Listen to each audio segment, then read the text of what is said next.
시청자 여러분 안녕하십니까? 명쾌한주 김현선입니다. 본격 시사토크 명쾌한주가 편안한 주말 오전 여러분과 함께합니다. 한 주간의 뜨거운 이슈를 명쾌하게 정리해보는 시간 명쾌한주는 제주 MBC 유튜브 채널을 통해서도 시청하실 수 있습니다. 명쾌한주의 방송 내용은 제주 MBC와 제주의 소리 홈페이지에서 다시 확인할 수 있습니다. 명쾌한주 지금 바로 시작합니다. 네, 한 주간 화제가 된 뉴스를 정리해보는 더 이슈 코너입니다. 더 이슈는 제주 MBC와 제주의 소리의 협업으로 진행되고 있는데요. 오늘도 제주의 소리 문준영 기자와 함께하겠습니다. 어서 오세요. 네, 반갑습니다. 네, 반갑습니다. 네, 이번 주에는 제2공항 이야기를 안 할 수 없을 것 같아요. 교통 분야 최상위 법정 계획이죠. 국가기관 교통망 계획, 전략환경 영향평가 보고서가 공개가 됐는데 여기서 제2공항에 대한 언급이 있었어요. 예. 네, 맞습니다. 지난 22일 국토부가 이 계획에 대한 전략환경영향평가서를 공개를 했습니다. 여기서 제주 제2공항을 가덕도 공항, 울릉 흑산 소형공항, 인천 신항만, 부산 신항만과 묶어서 국토 경쟁력 강화에 매우 부합한다는 평가를 내렸고요. 매우 긍정적이라는 평가 등급을 내놓았습니다. 네.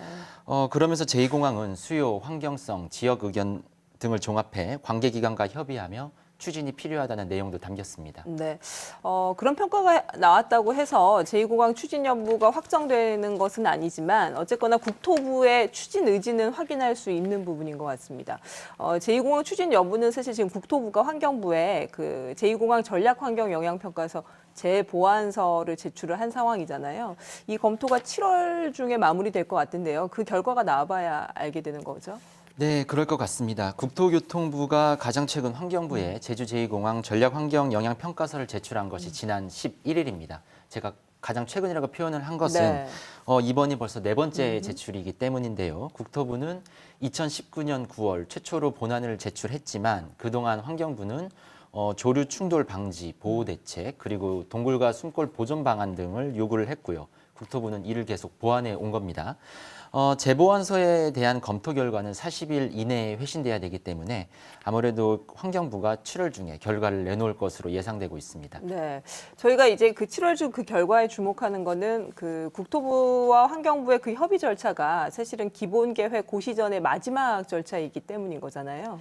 네, 맞습니다. 그 협의 후 환경부의 회신 내용을 토대로 국토부가 사업 추진 여부에 대해서 최종 결정을 내릴 것으로 보입니다. 그만큼 중요한 기점이 되는 건데요. 환경부는 동의, 부동의, 조건부 동의 중 하나 입장을 택해 회신할 것으로 보입니다. 물론 이 40일 검토 기간을 넘기더라도 제재할 근거는 없어서 7월보다는 다소 미뤄질 가능성도 존재합니다. 네, 물론 이 전략환경영향평가서 자체에 대해서도 제2공항 찬성과 반대 측의 입장은 엇갈리는 거죠. 네, 그렇습니다. 지난 2월이죠. 제주 제2공항 제주도민 찬반 여론조사에서 도민 전체 의견이 반대가 더 높게 나왔기 때문에 반대 측에서는 지금 전략환경영향평가 절차 자체를 아예 중단을 해야 된다 이렇게 요구를 하고 있고요.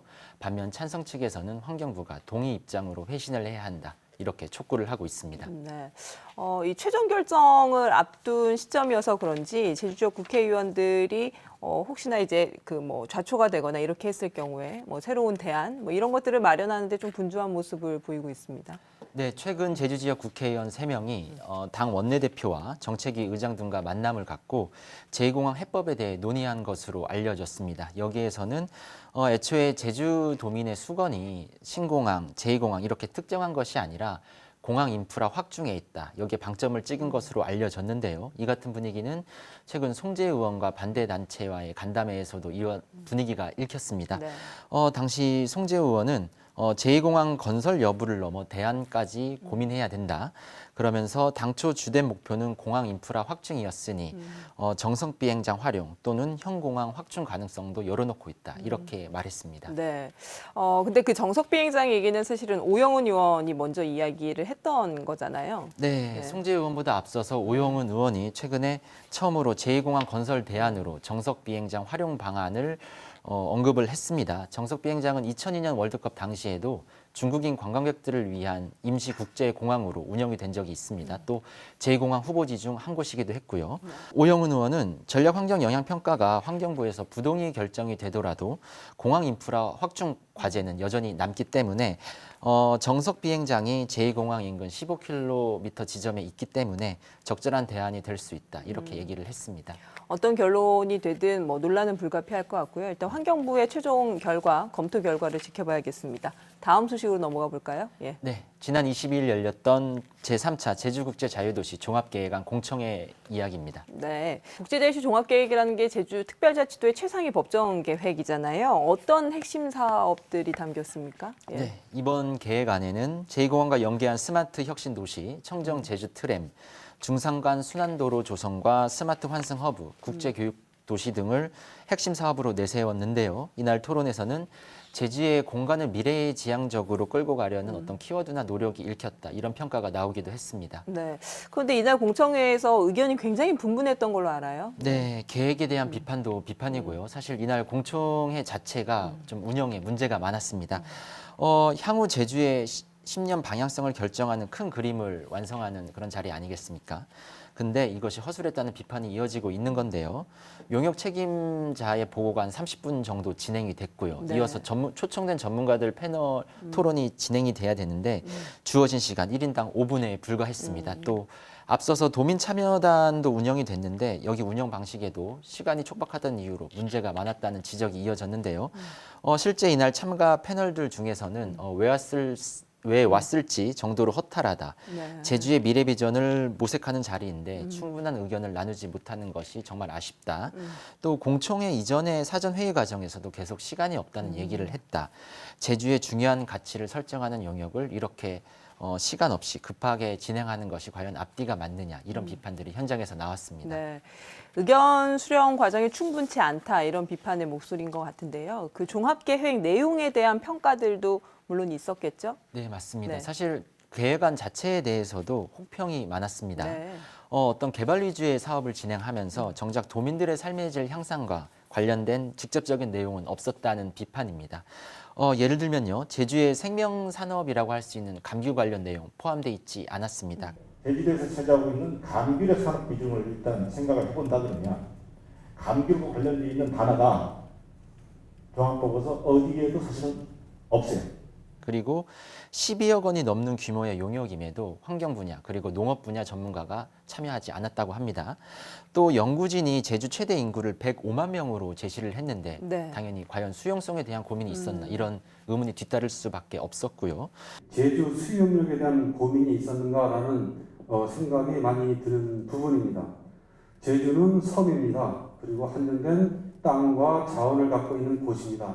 또 과거에 사업성이 없는 것으로 접었던 사업이죠. 트램이 친환경 사업으로 언급이 된 점. 좁은 도로에 이 트램을 만들려고 그러면 신차대까지 합쳐서 약적으로 한 3차선이 포함이 됩니다. 교통이 더 복잡해지고요. 또 관광 혁신을 명시했지만 실질적인 내용이 없었다. 이런 비판도 나왔습니다. 패널 중에서는 저 자신도 토론자가 아니었으면 앞에서 시위하고 싶은 만큼 문제가 상당히 많은 계획이다. 이런 직언도 나왔습니다. 네, 그렇군요. 이제 최종 보고서가 제출이 되고 나면 다음 달에 도의회에 이 종합계획이 제출이 될 텐데 의회 내부의 분위기도 그렇게 좋지는 않아 보여요. 그날 공청회에도 도의원이 참석을 했죠? 네, 이날 현장을 박원철 의원이 지켜본 다음에 이런 얘기를 했는데요. 12억 원짜리 용역인데 제주의 환경, 농수산, 관광 관련 내용은 찾아보기가 힘들다. 대부분 도시계획 분야나 건축 분야의 사업뿐이라면서 계획을 대폭 수정하지 않으면 도의회에 제출되는 순간 가만히 있지 않을 가만히 것이라고 있지 않겠다. 강하게 비판을 할 정도였습니다. 네. 제주시를 더 비대하게 만들겠다는 거예요. 균형 발전을 얘기하면서 이렇게 계획을 내놓으니 이게 과연 우리 의원들도 이거 당연히 부결시켜야 되겠다. 이건 계획이 아니다. 앞서 지난 17일 도의회에서도 이 계획안과 관련된 현안 보고가 진행됐는데요. 당시 분위기도 비슷했습니다. 그동안 어쨌든 제주국제자유도시에 역기능이 있을 텐데 이것에 대한 저감 방안이 포함되어 있지 않았고 또 장밋빛 미래만 제시하고 있다. 이런 비판이 나온 바 있습니다. 네. 국제제도시 비전 자체를 폐기해야 된다 이런 목소리도 있긴 있어요. 그 공청회장 앞에서도 뭐 약간 시위도 있고 기자회견도 있고 그랬던 것 같아요. 네, 어떤 개발 위주의 종합계획안 받아들일 수 없다 이런 목소리가 나오고 있는 건데요. 37개 시민사회단체와 정당이 제주국제자유도시를 실패한 실험으로 규정하고 궤도 수정 혹은 폐기가 필요하다면서 연대조직 출범을 본격화한 겁니다. 국제자유도시 조성을 위한 특별법이 만들어진 후에 실제로 도민들의 소득 불평등이 더욱 심각해졌고 규제 완화 기조로 인해서 네. 어떤 난개발 환경 문제가 심각해졌고 결과적으로 삶의 질도 하락을 했다는 겁니다. 네. 그렇기 때문에 과연 제주국제자유도시라는 비전이 정말 현실적인가 또 현재 제주에 어울리는 것인가 이런 문제 제기가 이어져 오고 있는 건데요. 어쨌든 이번 연대 조직 출범을 계기로 제주국제자유도시라는 최상위 비전에 대한 궤도 수정 혹은 폐기를 촉구하는 목소리 더욱 높아질 것 같습니다. 네. 오늘 여기까지 할까요? 문 기자 수고 많으셨습니다. 네, 감사합니다.